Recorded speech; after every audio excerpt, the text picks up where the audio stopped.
I also noticed that a lot of people confuse intensity with love. So, for example, if the relationship is not always passionate and dramatic and just fireworks and sparks happening, then they feel like it's not real love, and that's not the case. Yeah, and I feel like intensity can show up as like anxiety, like when persons have attachment issues or fears, they are insecure, or unresolved emotional wounds show up in the relationship. So I think healthy love, it doesn't always have to be dramatic. Sometimes it can be peaceful. Most it can times be it's calm, peaceful, yes. right? Yes. It can be peaceful, it can be calm. And I feel like people need to understand that they should not be questioning their worth in a relationship. You should never be questioning your worth in the relationship. You know what I think is happening? When somebody is unhappy or their traumas are plaguing them, they think that the excitement is filling a hole. The excitement is what's keeping them going and what's keeping them, but that's not love. For you to have healthy love, you have to be whole. That you cannot be searching. To do the work before the relationship. You have to do the healing before the relationship. Yeah. Because if we don't, we carry that into the relationship, and then we are insecure, we have trust issues and all of these things, and that has a great negative impact on our relationship. Yeah. Right? Because we feel like if it's not dramatic, then it's not love. But it shouldn't be that way. Even with calling a guy romantic because of his gestures, sometimes we want these guys to spend hundreds and thousands of dollars. And now I'm not saying there's not a time your partner will not spoil you. But that should not be the basis of what you think love is.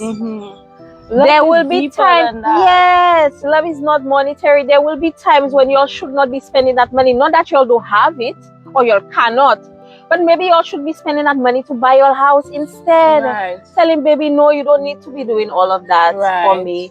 Let's do that for my birthday instead, or let's do that next year instead. And I feel like we women, we put pressure on men to like always be the one giving. Sometimes, yes, and I feel like, and it all depends on. I'm talking from a monetary perspective. It all depends on the financial situation of each person. So if the woman is making more, then I don't see anything wrong with the woman, doing majority. Right. And I know some persons might disagree with me. That's a spicy comment there. I know a lot of people might disagree with me, but that's how I feel on the situation. But we grew up with the mindset that the man should always be the one providing. Yeah, but that's exactly why this has messed up the thinking for a lot of men. Times have changed. Before, the women used to be at home and the man used to be working, so the man had to be the one providing. Now we're both working, right? In most instances, we're both working.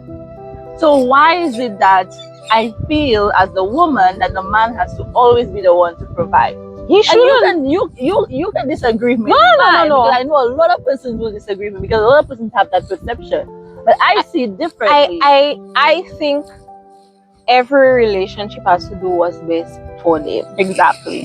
It's the two people together that deciding that. Each person's circumstance. Exactly. So I cannot give a blanket statement saying whoever making the most money will do or no.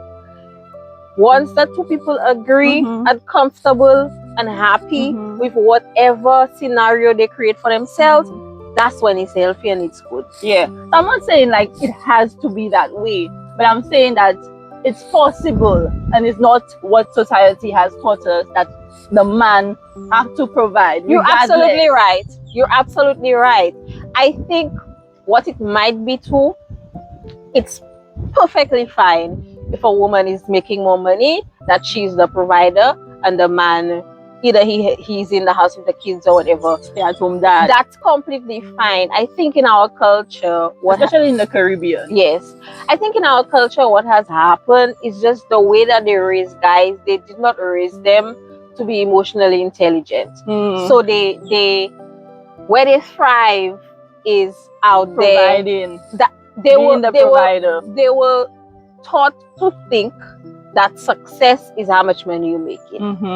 Versus, is your wife happy? Is your family happy? Are you emotionally available? Do you, when you go home, do you all have discussions? Are you all connected on that level? Some persons, they just feel like once I'm providing, that's it. And that's not it. That's their definition of love, but that is not it. Yeah. Because that will not keep a woman. I'm speaking of myself. That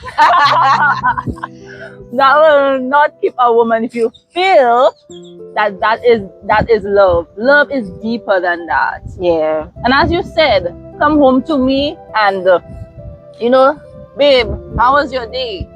Yes. Do you need help with the kids? Do you want me to give you a foot massage? Maybe she wore heels all day at work. So this is the main idea I'm getting from this topic. Stop listening to these outside people telling you how to have your relationship. Right? Well said. You and your partner, you'll sit together. You'll write down pros, cons. You'll write down what I like, what you like, what works for me, what I think is love, what you think is love, and try to compromise and bring it together as close as possible and meet in the middle. Once the two of you are happy with that, it does not matter what the anybody outsiders else thinks. Even if the woman is a breadwinner and your friends telling you, hey, use this, use that, they should not be your friends. Why you have people you call friends telling you that? Real friends would never tell you that. They would be like, say it louder for those in the back. No, but for real, your real friends would say, well, if it's working for you, my boy, I'm happy. If you're happy, I'm happy. Real friends are happy for you and you're happy. Guys, you all don't know that. Let me tell you. Give it to them, Cassie. No, because I feel like a lot of people, they're trying to fit into this mold that society created and their group of friends created. God don't send you here to do that. Like, you're not supposed to. Why did he create so many different types of people and looking differently, skin color different, all kinds of things like that? The reason why he created it, we were meant to be different. You were not meant to be like your friend or your cousin. You were meant to be you and do life your way. You could not have said it better. Yes. And that has been my motto, my theme. Like, yes, I am not going based on what society says. I'm going based on what my mind tells me is right. But what I'm saying also, do not make that an excuse to be a horrible person and be hurting other people. That's not what we're talking about. We're talking about positivity. We're talking about making an impact. We're talking about people being happy and joyful.